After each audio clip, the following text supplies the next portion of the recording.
What is up, guys? Welcome back to Italian Football TV. It is Adamo back on the channel once again. Yes, that is my dog. Yes, I'm in my bedroom. And yes, I'm sitting on my bed.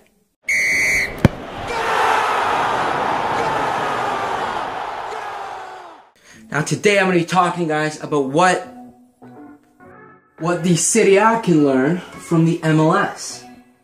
Yeah, I said it. Now before you dislike this video or comment below that I'm this freaking dummy guy who's an MLS fan and like, you know, I'm like fanboying and like I don't know what I'm talking about and like all that stuff. Hear me out, because I'm saying some stuff that means stuff, and yes. Now most of you guys know me as a Serie A fan above anything else, above individual teams, above other leagues. Serie A is my go-to thing when it comes to football or soccer, if that's what you want to call it. But yeah, I will be talking about a lot of points in that department and about the MLS and about the Serie A and improvements that can be made, starting off with the big number one, marketing. The Serie A constantly lacks in marketing. Their marketing ability is absolutely terrible, at least when you compare it to the Premier League and La Liga, and especially, as I mentioned now, the MLS. Now, the MLS obviously does do their fair share of marketing. They're in a country in North America, US and Canada, obviously, where there's tons of sports that people watch. You got football, you got baseball, you got basketball, you got hockey, you got any sport you can possibly think of that all these citizens are absolutely tied to. So when they introduced soccer, it was a bit hard to, you know, sort of manage that thing. So what they did was they went heavy with advertising. They tried to go hard. You know, when David Beckham came, that was a big move for the MLS. And what they did was try to make it more of a natural thing to the country, and which is what they're trying to continue to do now going forward. And also abroad, their marketing. You can watch MLS games in different countries in HD. Oh my gosh, guys, let's talk about that. The Serie A in HD does not exist in North America. Maybe if you get beIN Sports, maybe if you get other kind of, you know, channels like that cost a bunch of money.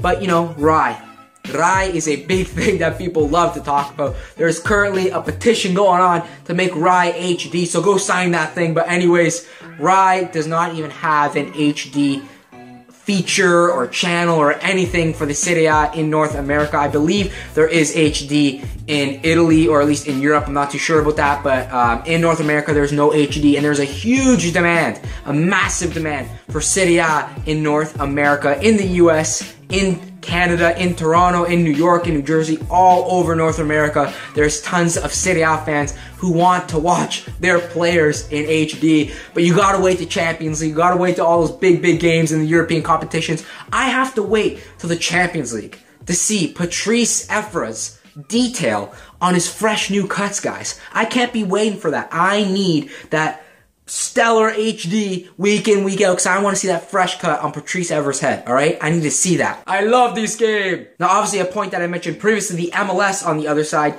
does advertise. Correct me if I'm wrong, if this is not true. I believe it is, from what I've read and from what I've seen and from what I've heard from people, but they do advertise and they do show games in other countries and other continents, like Europe, for example, where, you know, there's not a huge demand for the MLS, at least I would guess. I don't think people in Europe would be thinking MLS is the league they want to be watching right now, but it's definitely cementing themselves as a natural league in the world of football, and I think that's a huge marketing ploy that they've been doing, despite the low demand, despite that, you know, they don't have huge projections in the present. They're going long term, they're going for the future. They're making the MLS something that people will turn to in Europe and in other continents to look for in, you know, good games and good entertainment to watch. So I think MLS does a fantastic job on that, and as I mentioned, Serie A absolutely sucks in marketing. They are freaking garbage. Obviously, if you look at the quality of the leagues, don't get me wrong, the MLS is so far behind in the European leagues. Compared to Serie A, I don't even think an MLS team could compete in the Serie A.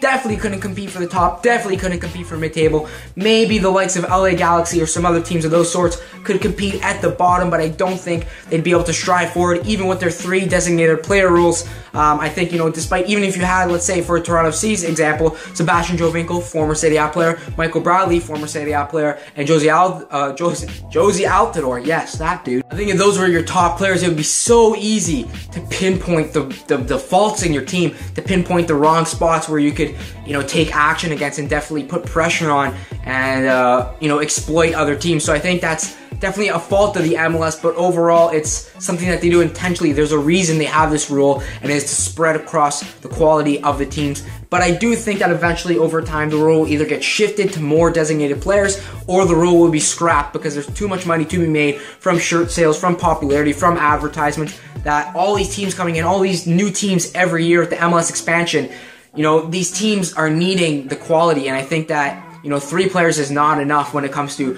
an overall ability of a team. And as I mentioned, it goes to show that they wouldn't even be able to compete at the bottom of the Serie A, if you ask me personally. Because if you look at Giovinco, he's a Juve reject, I guess you could say. Michael Bradley, Roma reject, and Josie Altidore. You know, those players aren't players that are like Higuain, Dybala, and Marchisio, where you're like, okay, you know, you got Hellas Verona coming up from Serie B, and they got those players, they're going to compete. It's not like that. They're the best players in the MLS. The designated players in the MLS aren't the best players in the Serie A. They can't even compare. So definitely the quality is by far a big shift with the MLS. But, you know, overall, with the MLS being a young league, I think another point that Serie A needs to improve on is their adaptability and their growth. Because the MLS is such a young league. As I mentioned previously, they have teams that are not even 10 years old. They have teams that are a year or two old. In the Serie A, you have teams that are 100 years old, 150 years old.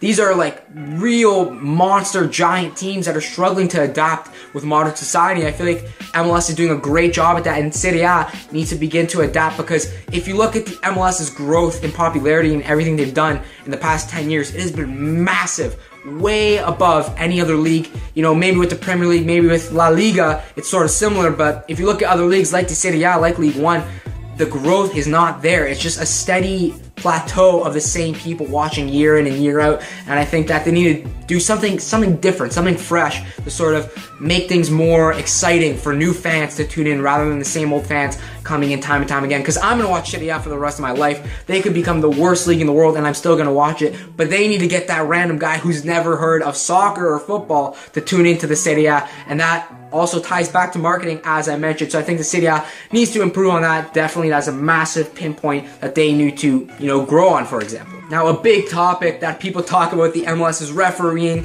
which Serie A obviously trumps coaching. Serie A obviously trumps quality, as I mentioned before. Serie A obviously trumps. Speaking on coaching, I think the MLS is struggling big time with that. They don't have a lot of quality coaches that sort of get the most out of their team, which I think is the most important thing that you can do. Obviously, Atlanta United, I believe they hired Tata Martino. I said when they hired that, or made that signing, I guess you could say, of managers, that is way bigger than a massive DP signing, way bigger than bringing in the likes of Josie Altidore or Michael Bradley or Sebastian Giovinco or whoever you want to name. I think that the coaching is a big deficit in the MLS, but I do think that's something that Serie A can take away from the MLS. Another thing that they can sort of improve on, as the theme is of this video, of course, geez, Adamo. I think another thing that the Serie A can improve on is the overall quality. I think the top probably 10 teams are amazing. They're filled with quality players, filled with quality coaches. Then you go on to mid-table. It's a bit less, but there's still very good teams in there.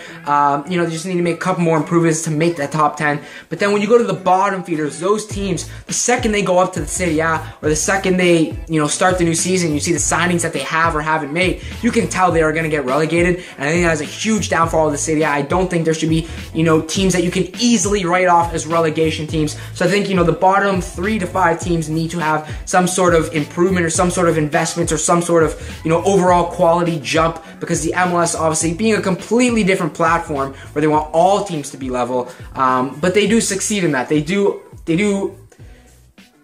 They are good at making all teams sort of an equal quality as North American sports do. So I think that, you know, maybe Serie A could take some tips from that, not necessarily take their whole style. I wouldn't want designated players, that's for sure. But overall, I think that Serie A can learn from the MLS in that aspect. And overall, I think that, you know, all leagues can learn from each other and all leagues need to be able to adapt. So that has been it. That has been the video why the Serie A should be learning from the MLS. For example, it has been Adamo from ItalianFootballTV. Leave down below what you think the Serie A needs to improve on the most, what you think the MLS needs to improve on in the most, and which league do you think is going to be a better league come 20, 30 years time, way in the future. So yeah, be sure to subscribe for more content like this going forward on the channel. It has been Adamo on ItalianFootballTV, and as always, stay snazzy.